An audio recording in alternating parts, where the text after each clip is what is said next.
Welcome back to I Have Shit to Say. It is a duo episode with Megan and Brian. Hello. Brian is very much a part of this podcast. We do love the face behind the camera. This is actually an episode that's going to go out of our order because our community, the last month has been rough. I told you, I think I was telling you today as we set up, I was like, I've aged 127 years since 2 weeks ago. Like, it just feels like a lot has happened. Yeah. So for those of our listeners that don't know, our community was hit by a tornado. Yep.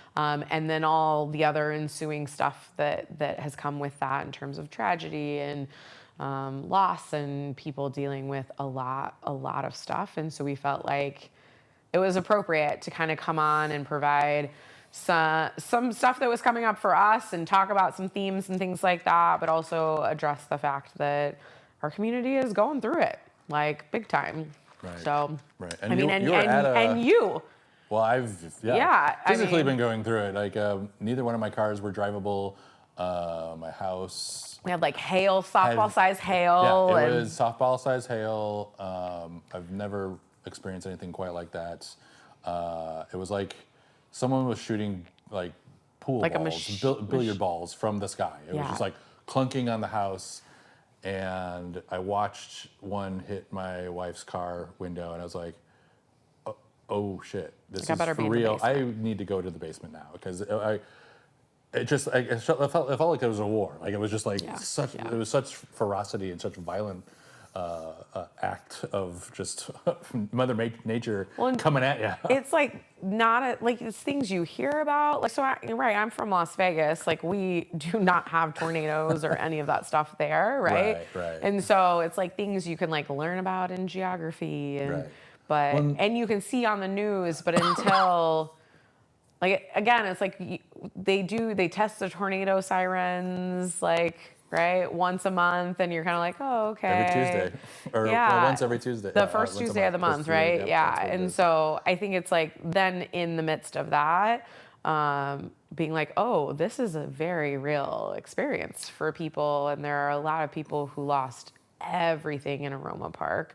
And so then kind of the aftermath that has ensued from the cleanup, from the people kind of centering themselves in the cleanup, the amount of people that are now coming to our community for all of that stuff. And so there's like layer upon layer upon layer upon layer of like fucked up stuff that has occurred. Yes. And I know that in the Chinese New Year, it's the fire horse this year. I'm not here for the fire horse energy that is like coming our way because this is really fucking with everybody. What is the fire horse energy? What does that mean? Like fast and in your face and like clearing shit out, right? Like, that was think about a horse and think about fire. That was quite literal. Correct. When the tornado happened. Yeah. And so, anyway, first, before we get into all of that shit, we're still gonna check in question. We're still keeping our normal format.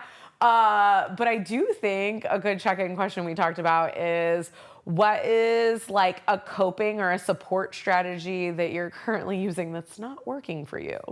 Which I was like, ooh, that one cuts deep. It does. And I'm just gonna put it out there, Aiden, you're gonna have to answer this one too. So I'm including you. So I don't know, Brian, do you have a thought right off the bat? I do, and at first when you suggested, it's like, oh man, I don't know, I'm going to think about it. Then instantly, I was like, oh man, I know what it is, and right away I was like, food, like junk food. Like I'm instant like, and I like food and I like cooking food, and I think food can be healing, but also food is a coping mechanism. I know for me, and I've just been feeling kind of blah lately, and I know it's my poor choices in food, and so right, catch-22 though, because I would say same, right? Like where it's like, well, like I'm feeling blah, so I like eat the food or pick up the food or whatever, and then I feel blah, right? So it's like a cycle of it's a vicious circle where it's like it's the comfort but not really the comfort, and it's not really satiating. No.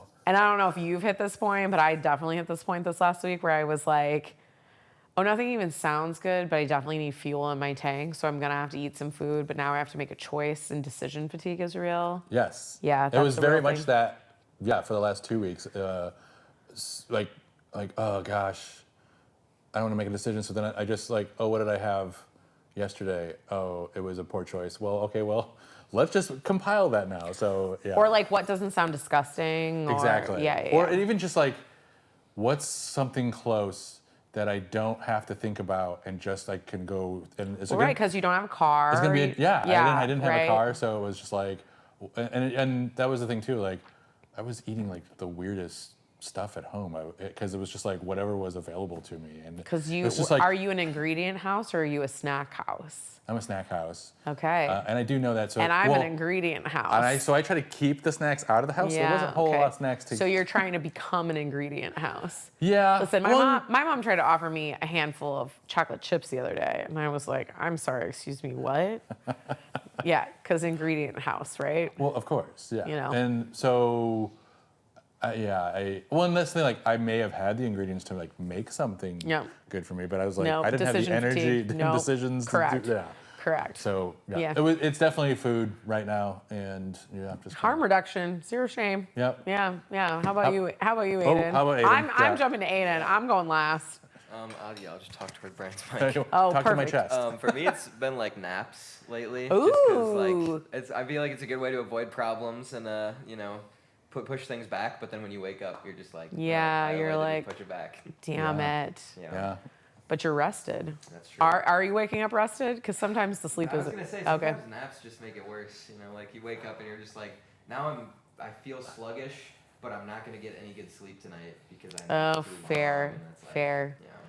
30-minute nap. That's what I. No, man. Really? 2 hour for me if I can Oh. get one. And I cannot because I have a 2-year-old. But if I can, it would be for 2 hours. Oh, see, well, and my wife actually hates this about me. Like, I can literally sit down, sleep, lay down, 30-minute nap, and like, because I No. would take like a 2-hour one, and I would be Aiden. I would be like, oh my god. No, 2 hours and I wake up like a whole new person. Okay. Whole new I person. think it also depends what time you take the nap. Oh, Like if I yeah. take the nap at like right after work, let's say I get home at like 5 or something, and I take a nap, then it's like Well, like, I'm gonna wake up sluggish and I like just like waiting to go back to sleep. Yeah, But that's if I real. Have like nothing going on in the day, and then I take a nap or like I take a nap at noon, middle of the day. Yeah, whatever. like right after lunch. That's a Right. perfect Yeah. nap. Exactly. Siesta. That's beautiful. Listen, that's the toddler nap that I wish my child would take so that I could also take one. And she does not. That makes sense. Because her fire horse energy is coming in hot too.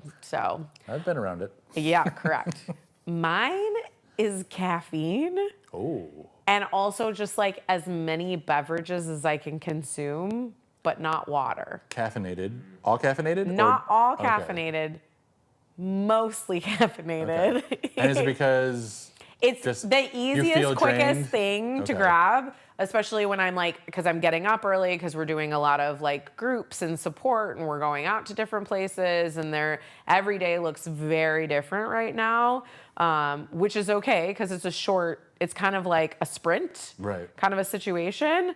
But then I'm like, oh, because I'm up earlier, I'm not working out, and then all of a sudden I was like, and I don't know if I drank any water ever. Like, there's been a few days where I'm like, I have a headache, and it's not because I didn't drink enough caffeine. It's definitely because I'm dehydrated. So, yeah. Does caffeine dehydrate? Yes, you? it does. Okay. Yes, it does. Caffeine addiction is actually in the DSM. Feels like a thing I don't believe in, but it is a thing. But I feel like, yeah, I am definitely like, oh, hey, my body is very overstimulated by all the things and the decision fatigue, and if food doesn't sound good. So it is like things like where I'll be like, oh, a protein shake and this, like, but then all of a sudden I'm like, and again, I haven't had any water. Like, there's water in coffee, right? Like, Well, you know, yes. I mean, yes, and right. So that, and then like kicking the other things like showers down the curb, where I'm like, I would rather go to bed than take a shower, right? So we showered yesterday, so we're all good. I got this is a very old school reference that Aiden will not get, but Pete's Dragon, like the one shower you get it? Okay, Whoa, okay. that's a That is like early pull. Thank yeah. you. But like right at the beginning of the movie, they're like, oh, they shower once a year. Yes. I'm better than that, but Okay. stress. I feel like Twice a no. year. Thank you, Aiden. Thank you. Thank you. Listen, as long as I don't smell, we're pushing it down the road. So Right. I mean, stress really fucks you up. yeah. Right? Which I think like brings us to our conversation is like there's like the normal stress and then there's like overwhelm yeah. stress, right? Right. And like I was telling you, I think it was earlier this week. I was telling you, I was like, oh man, I just was not feeling good, and Aiden had been not feeling well either. So I was like, oh, maybe I caught something, but I was fine the day before. I was fine the day after. Stress. I think it was the compound of just all the stress of the weather stuff and it knocked the feet out from under me. I felt like I was wearing concrete boots. Yeah. And I got to the studio and then I went back home because I was like, I can't concentrate. And I was just like, I mean, that's also trauma. But, well, yeah, right, because right, I just felt. yeah, I mean, I just felt like heavy. everything was just kind of heavy. Like Yes. gravity was just kind of Too much. It's wording too harder much. on me, and I go, Yeah.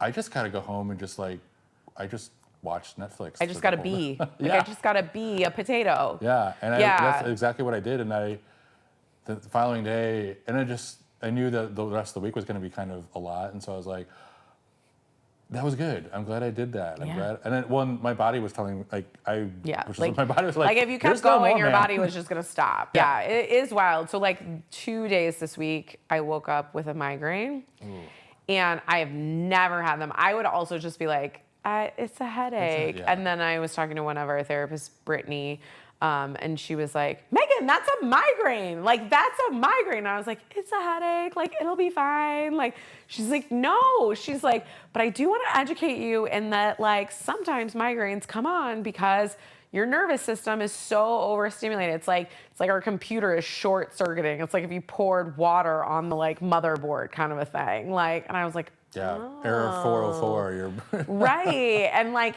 again, I'm a therapist. I should know that. And when we are also under stress, it is often hard to recognize that in ourselves. So her just being like, Right. you're overstimulated. You're overstimulated. You're overstimulated. Was your I was foggy too. Like I was even asking Ashley, I go, do we have a COVID test? Because I'm like, my cognitive like understanding of things. Like I knew things were going on, but like there was a time where I was looking at the card. I was like, I should start this, and I was going to press the button again to start it, but it was already running. And I'm like, wait. It's like that. Those kind of like very basic things, and like holding like the key. trying to hear underwater.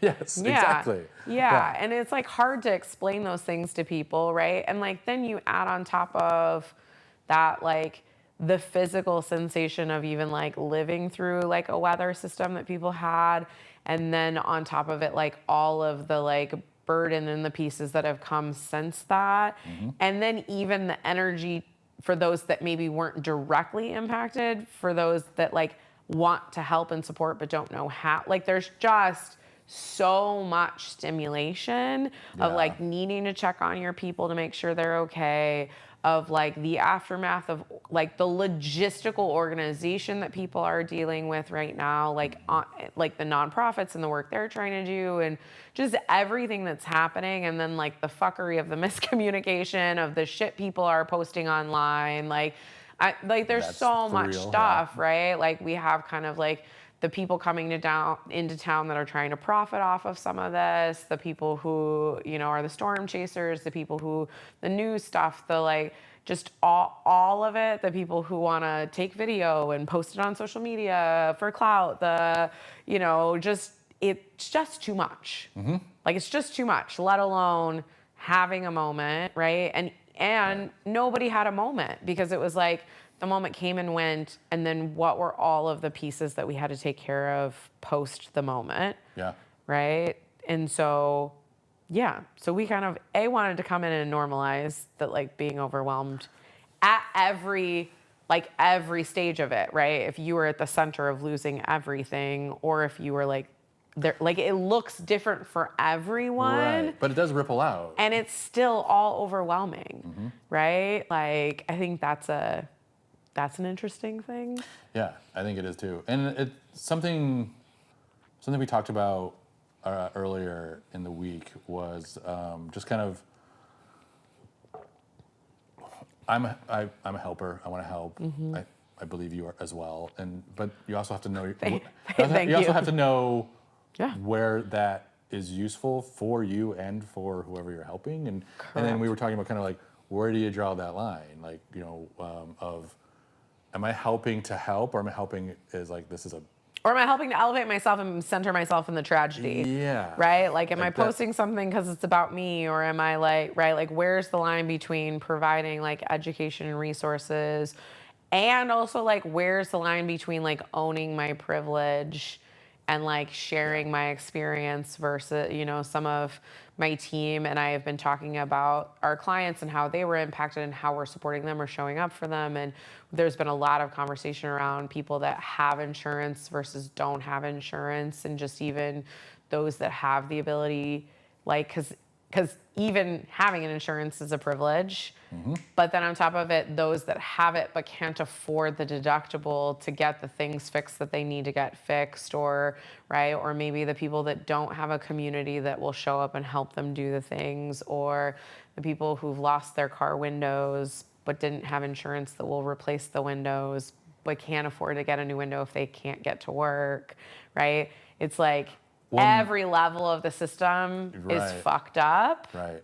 And it's so, and it's so apparent just even driving around town. Like, I was literally driving to pick up my car from being fixed, and I feel very privileged that I got the windshields fixed. But on the way back, I saw a car with a tarp in the back window and several impact strikes on the front window. And they were just driving, and I'm like, that is not safe. I know that's not safe. But and if they you have probably no other, don't have another option. they don't have another option. Correct.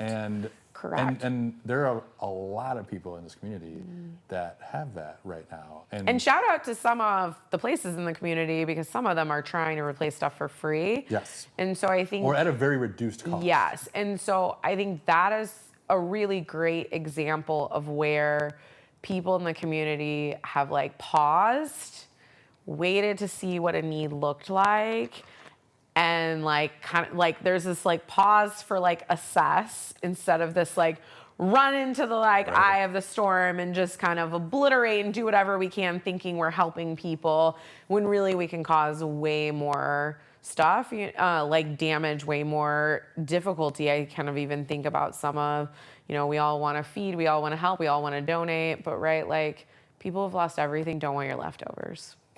Like they don't, like, this is not a Goodwill drop-off donation situation. They don't, like a lot of these like nonprofits, a lot of these people, like right now they need money. They don't need more bodies. Like you and I have even had conversations around like sometimes too many volunteers is too many volunteers.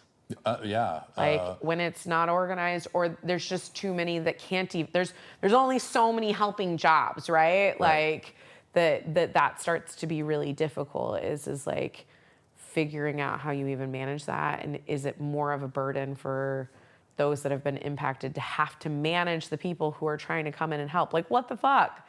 Well, like, that's wild, like you right? said, like, they're just what I've been dealing with decision fatigue. I can't imagine with that amount of devastation and that amount of loss, to have to then, I now have to be a project manager, and you're doing this. You're like, no, like I think that's that's a tough line to walk. Like it's not so black and white. At least to me, the only person that kind of can figure that out is yourself. Yes. Right? And so recently I've been having conversations with my team, because we're seeing people that are impacted by all the things, like all the loss, and there's immense grief that comes with a lot of this stuff, whether it's around like things and plans or spaces or communities or supports or loss of life, and just really like capacity, right? And what is your capacity? One of my therapists was just talking about, she grew up in Aroma Park where all this happened, and she was like, I can't drive, I can't be there, right? Like it's too much for me. And so kind of like, how do we reflect on our capacity and know that it's not the same because it's so individualized? And why are we doing what we're doing? Oh yeah, and that was something we talked about as well. I think is that like don't just like see someone and be like, oh, they're not helping. Like, well, maybe they've had some trauma with a storm. Maybe they've had something that happened that they're like, I can't be a help to this because of what I'm still dealing with. So I mean, I think it's just or I'm not, but I would be a hindrance. that. Yeah. Right? There's like all of the above. I think it is very interesting, right? Like we very much all talk about like Mr. Rogers, like in tragedy, look for the helpers, look for the helpers, look for the helpers. And I think that is a really helpful sentiment in the fact of like, don't just focus on the trauma of it all. Right. However, I think it is important to realize that helping can really become a little bastardized, is for lack of a better word, where helping isn't helping if it's not helpful, right? Ooh. And so I think that's a really hard place to be, because I think we all want to rush in, and this shows up with grief, right? We just had filmed another episode earlier today where we were talking about grief, where like everybody shows up in the wake of something traumatic right away, typically, right? Or grief or loss, somebody passes. You know, we have rituals, we have things around it, and even natural disasters, right? They hold marks, they hold all this stuff where they you know, all the people flood in, the Red Cross, you know, everybody does all these things. They send semis of food, they do all this stuff immediately, right? Right. And that is worthwhile. Right. Yep. And then what about 6 months from now? Well. What about a year from now? Yeah, exactly. What about, right? Some of these people are living in hotels. Some of them are displaced to family members. Some of like their home isn't just going to be rebuilt, if ever. Right. And it's not just going to be, they're not just going to have a new place to live tomorrow. Or even in 6 months or a year. And also their grief, like, will they ever want to go return, right? Like, and in a lot of different ways, like even people with vehicle damage, with, you know, at what point will we have a weather situation that people don't have some anxiety around? And so I think it is really interesting to think around capacity. And my team was recently talking about like how they measure capacity, and I thought some interesting things came up around like time, right? Like measuring time. Do I have the time? Is the time available for me to be helpful? Mm-hmm. Like, is there a space and place that makes sense, right? And I think speaking about it in terms of like, is this a thing I can do? Like, I do not know two shits about a chainsaw. Like, if somebody was like, we need people to come out and chainsaw, Like, I could probably find some people that would be great at that. Yes. That would not be my, right? And so like figuring, like I would not be helpful, like doing that. That would not be helpful at all, right? And so just because there is a need doesn't mean I need to fill that need. Yes. And so kind of figuring that out, like time, space, like, am I right? Am I the right tool? Am I the right thing for the job? And knowing that if my time and space and capacity isn't here right now, it doesn't mean that I'm wrong, that I'm bad, that like, how dare I? Like, I think that's some interesting things too that I'm hearing people like wrestle with, is like, I want to help, but I just don't know how, or I can't right now. And it's kind of like, there is going to need to be help for a long time for a lot of these things around a lot of pieces, like mental, physical, emotional, spiritual, like, right, all of those pieces. And so to be able to kind of measure first your capacity, because helping can really turn toxic. Right. And that's really kind of like where, when we were talking about this, that came up. And so, if I may ask, you and your team have been in Aroma Park. Really, actually, minimally, honestly. Okay, but I mean, I guess I don't know. Are you getting a feeling like what is the need? What is the need amongst the community there? And maybe even just not what the need is there, and like what's the greater need just surrounding it? Like we talked a little bit about like, you know, helping out people that don't maybe have the means to, cover the deductible on their that kind of stuff. But is there stuff for? I would honestly, as wild as it is, first of all, I don't know that I am the largest expert opinion to be able to even assess the need. To me, I think there is this piece where the community in Aroma Park is a very tight-knit community. They very much are supporting each other. Very much a case of mutual aid where they don't really trust the outsiders, which is understandable. And so that is a piece of honoring and respecting the mutual aid that exists within that community is really, really important. But honestly, first and foremost, what would anybody's immediate need be in a situation like this? Money. Yeah. Right? Straight up money, food, housing, clothing, basic needs. And I think food and clothing, and Red Cross helped figure out some housing stuff, and people have neighbors and friends and family that they're trying to Mm-hmm. also deal with, but ultimately the biggest burden is going to be money. Yeah. Right? People's businesses, people, right? So people weren't just losing where they live, they were losing their entire ability to make money too. Mm-hmm. And I interrupted you. What were you going to say? I was going to say, yeah, because they can't go to work. They can't, do all these. Or their other work things. doesn't exist anymore. Or their work doesn't exist anymore. Right? There was something else I was going to add to it, and I totally forgot where the thought was going now. So No, all good, all good. But I think in the day that we were asked to go out there, it was from a mental health standpoint, right? I appreciated that they were we should have some crisis responders and mental health there, and the setup for it was really about getting them the disaster relief, that stuff, and so we were kind of helping walk them through that portion. And at the end of the day, right, they're still in the crisis, right? We're not going to sit down and process the trauma with somebody who's still in the crisis, right? They really are going to be in that for a while. And so it really was about how do we stay calm and supported and regulated. And I think that, and that idea of just holding space for community, holding space for questions, very case management, social worky kind of things, but really from a mental health standpoint is the outcome of this community's last month that I would say exists beyond just even the tornado. The last month, just in general across our community, has been difficult and is far reaching than, right?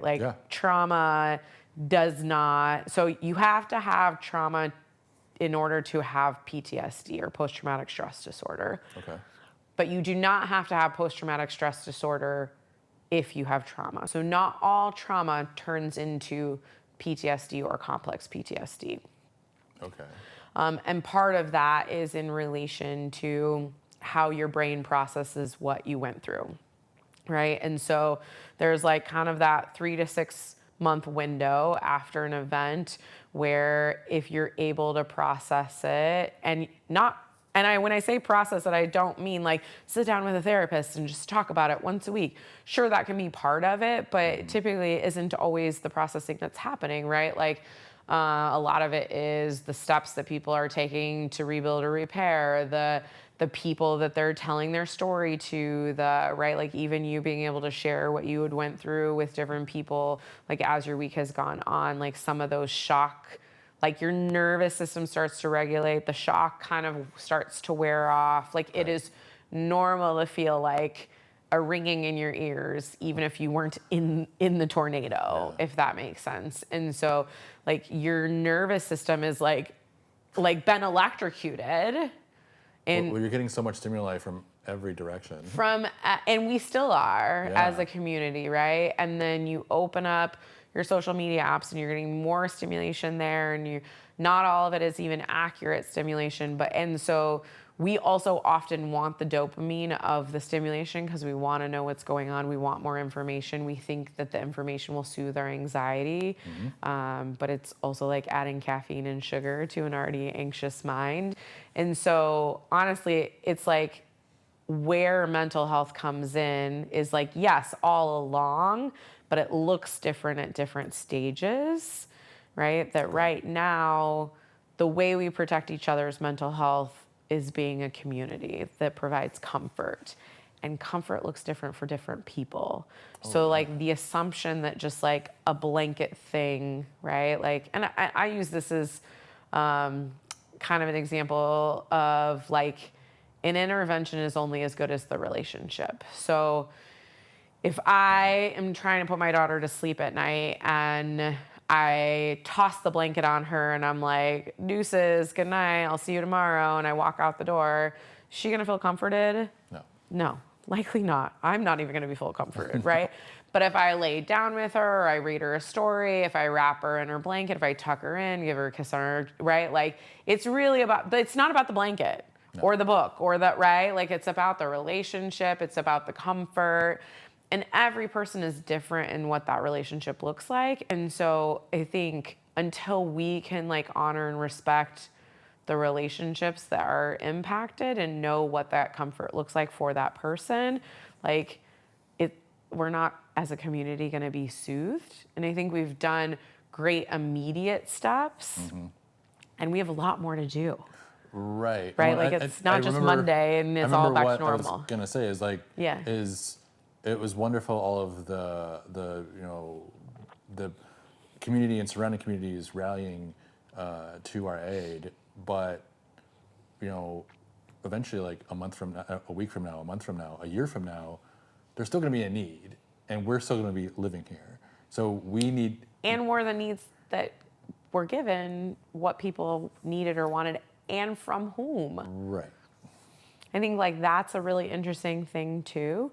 And so something we've been recently talking about is this idea of the ring theory. Yes. And what is that? Because I don't know what the hell that is. Well, that's perfect. So it's called the ring theory of support. Okay. And I will say it comes up a lot with grief, but it applies to any time somebody is experiencing some type of crisis, whether that is like an individual or a group or a community, right? So.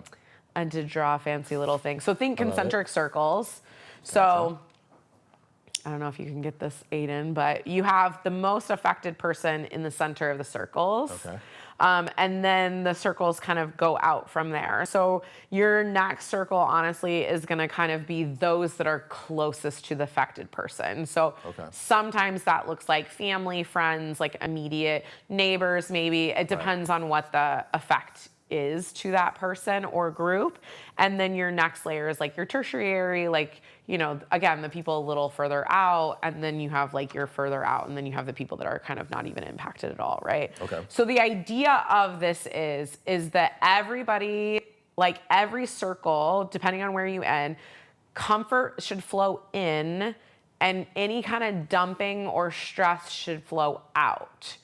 So at the center, comfort flows in. No dumping or stress should come into this space. Right. Okay. Right? Yeah. So this next thing, and this is like interesting because we've all been at all stages of this depending on like our relationship and who we are dealing with, right? For sure. And even in this community situation, depending on the relationship, we're in different rings of the circle.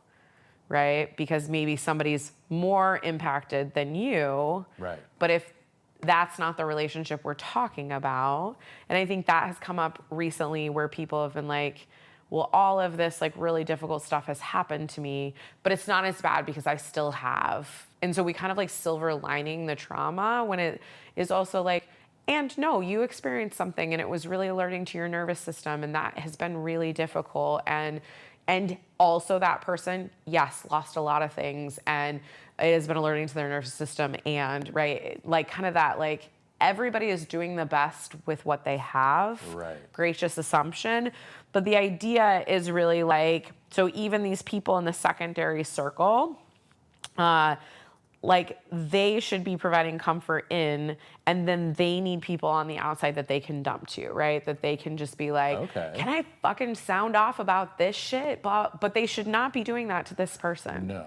This person does not have capacity to hear that. No. And in fact, that's a burden for them and adds to their stress level, right? And so it is really important when we think about like assessing like mental health need as well. Sure. Is Yeah. figuring out like, with this person, in what ring of the circle am I, or are they, right? And like, what can I provide comfort to them? And if I can't, who am I dumping that shit to? Right. Right? Yeah. You know, and so I think this is something that comes up for me a lot in thinking,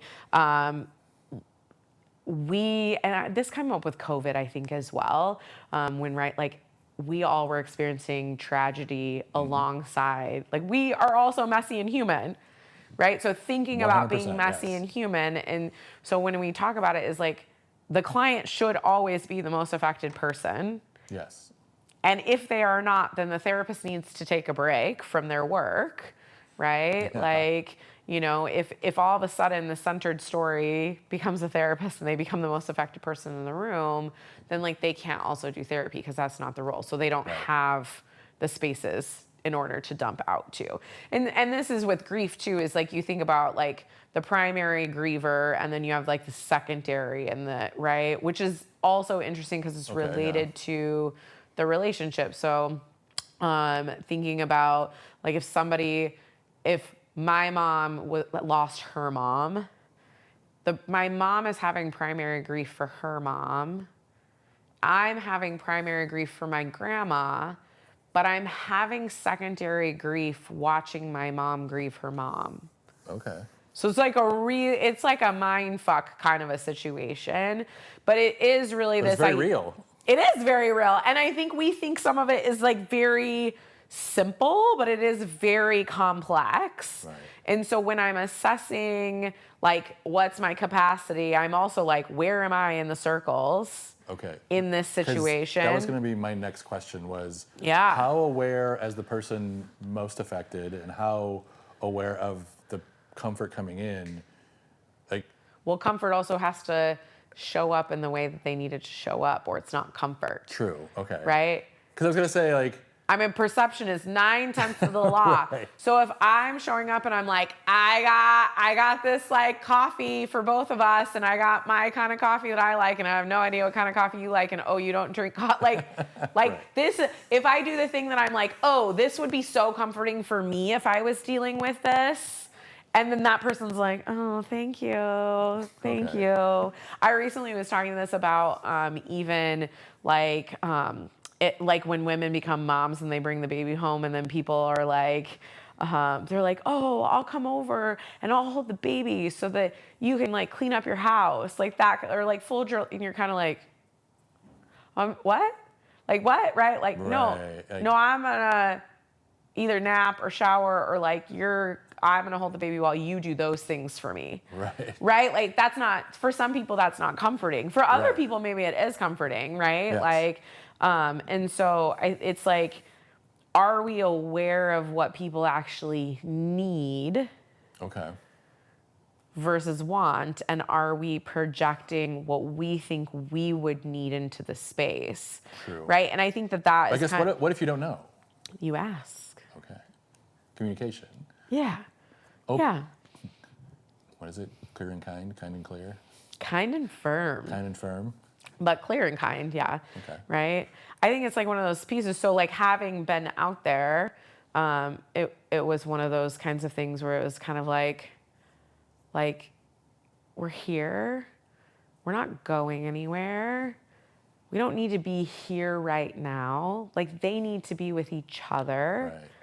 So you're And just giving all them that these- reassurance that And all there's- these outsiders coming in, right, that want to take advantage of their insurance, want to take advantage of the fact that repairs are needed, want to like, right, Right. is like there is this like secondary burden where you're kind of like, huh. And I will say I have appreciated, not that it is about me by any shape or face, is like I didn't even know that was a thing, that people storm chase for like repairs and I stuff. didn't know until this past couple weeks. And so the villages and the communities even like educating the public by posting and like sharing stuff of like, they can't even legally do some of the stuff they're doing, and that here's the process that they would have to go through to even be in our community or even be calling you or soliciting you. And that has even been wild, is just like even people who live in the community but haven't had any damage, they're sending people out to like assess roofs, and it's crazy. Yes. It's crazy. And just the amount of stimulation for even people on further out rings. So imagine if you're the person at that center. I can't, because I'm getting like, 10 phone calls a day. Again, if you have a phone or access, right? So that has been some interesting things too, is right, like we're expecting people to have their insurance information, or we're expecting people to have a phone, or we're expecting like, what? Okay. Right. Like some of the stuff is wild, right? Like, you know, and everybody really is just doing the best they can. And I think that is really hard, is like also where you are in the circle is not always clear.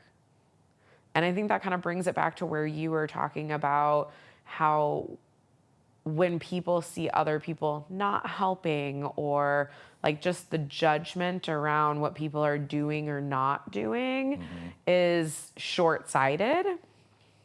Yeah. Right? Because I do think it is one of those pieces where it's like we only know a little bit of the story. Yeah. And we're only ever going to know little bits of the story for everybody, unless we have cultivated relationships and we can communicate with them and talk to them. And again, I don't need to be all things for all people.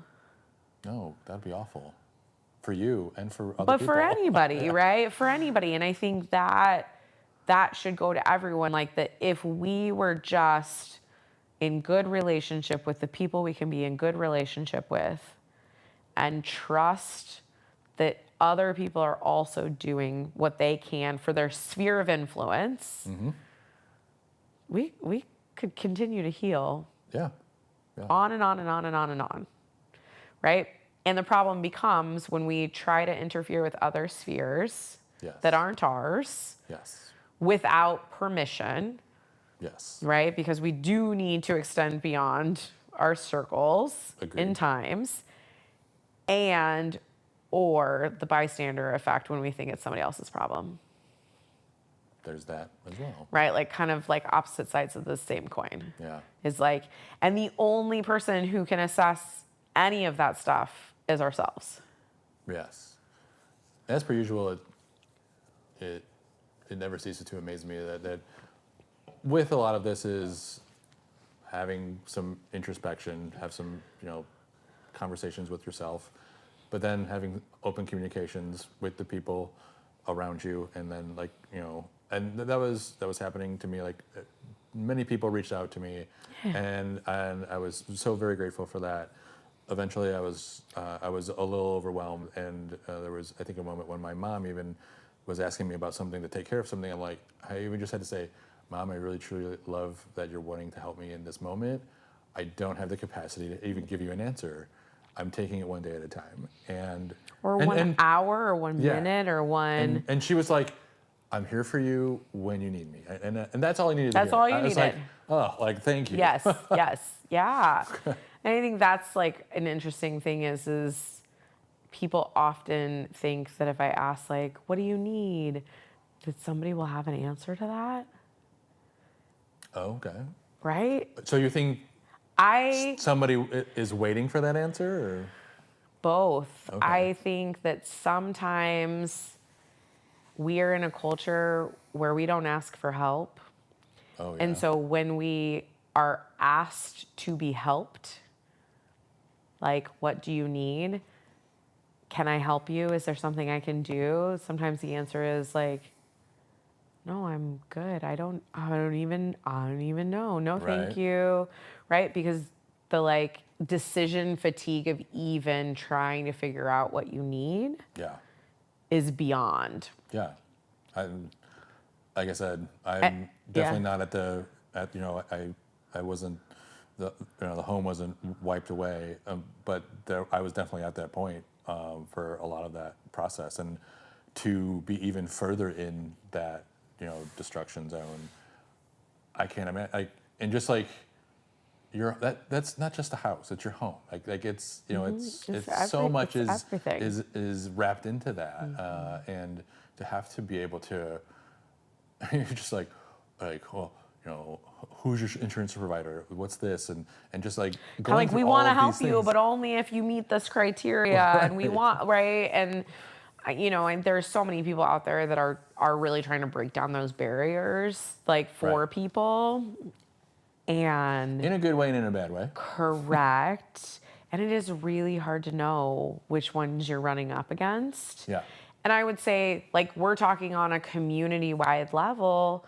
That happens on an individual tragedy level too, right? Like, what we're talking about today isn't just applicable to a tornado or a natural disaster. It's applicable to a death, a grief and loss, right? A job loss, divorce, right? A baby loss, right? A whole life change, something that you thought was going to happen for you that didn't end up happening, job loss, right? Like, Right.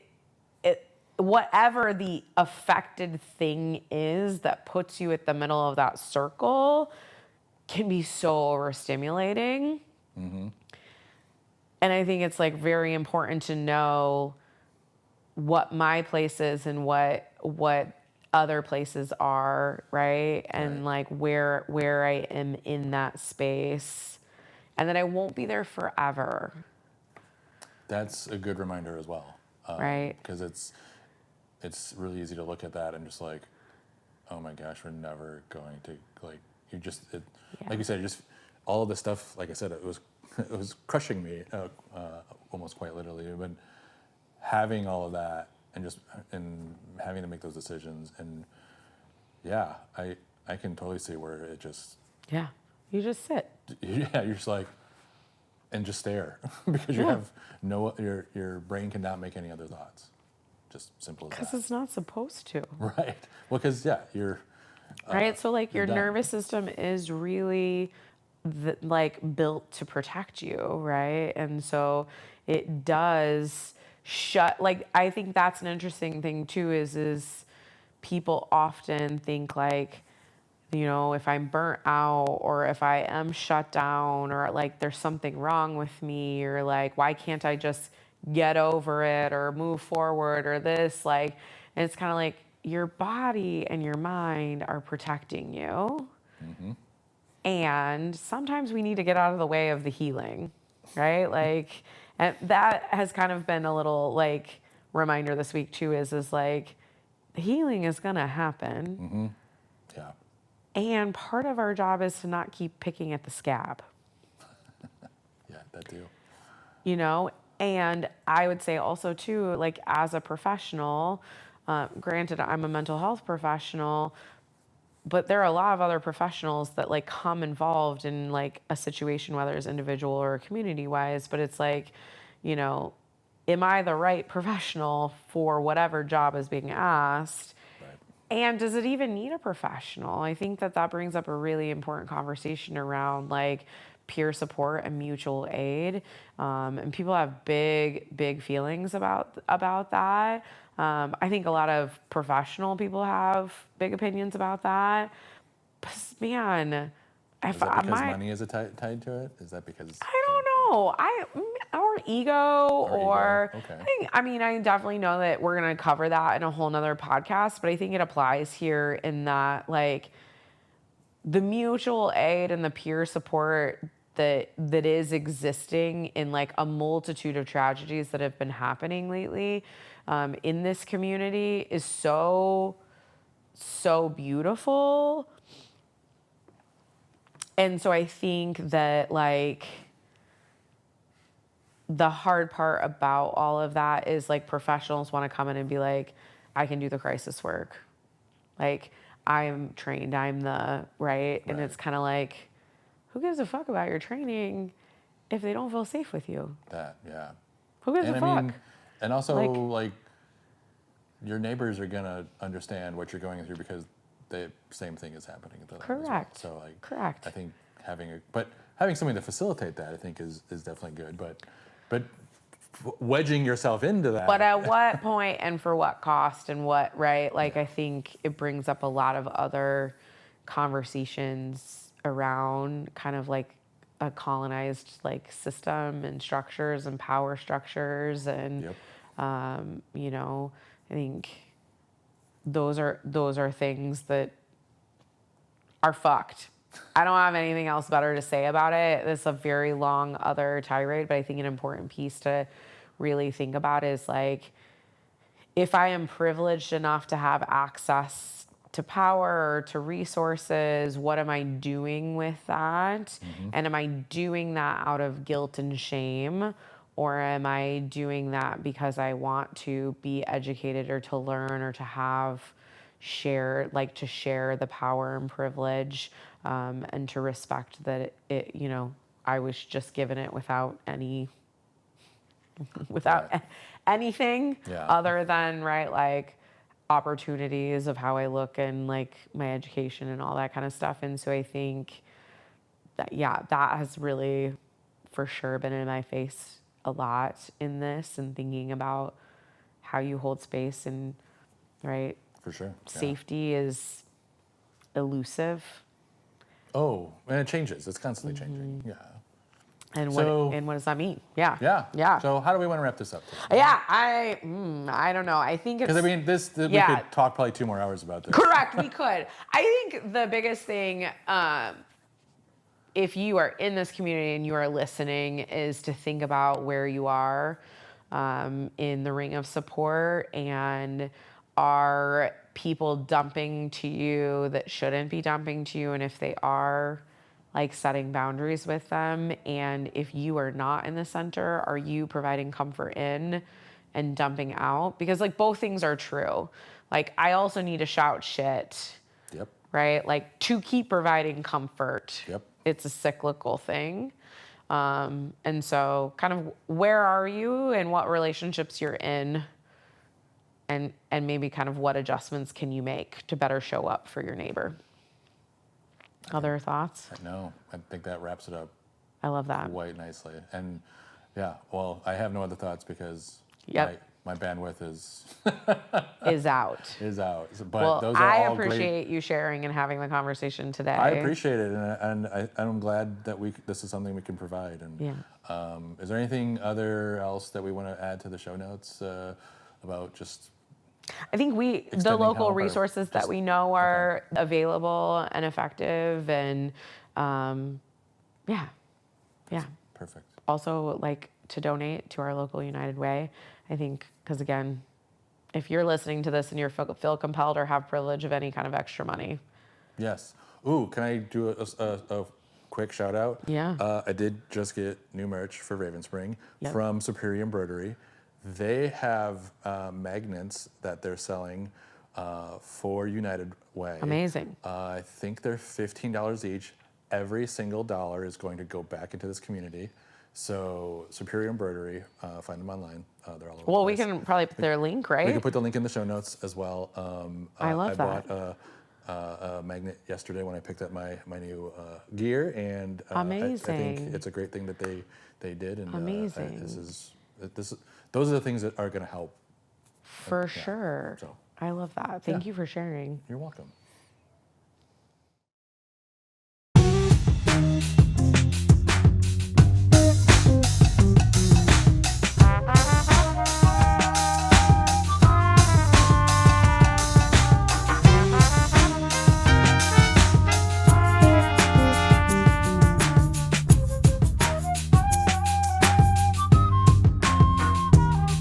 Hey, girl, hey.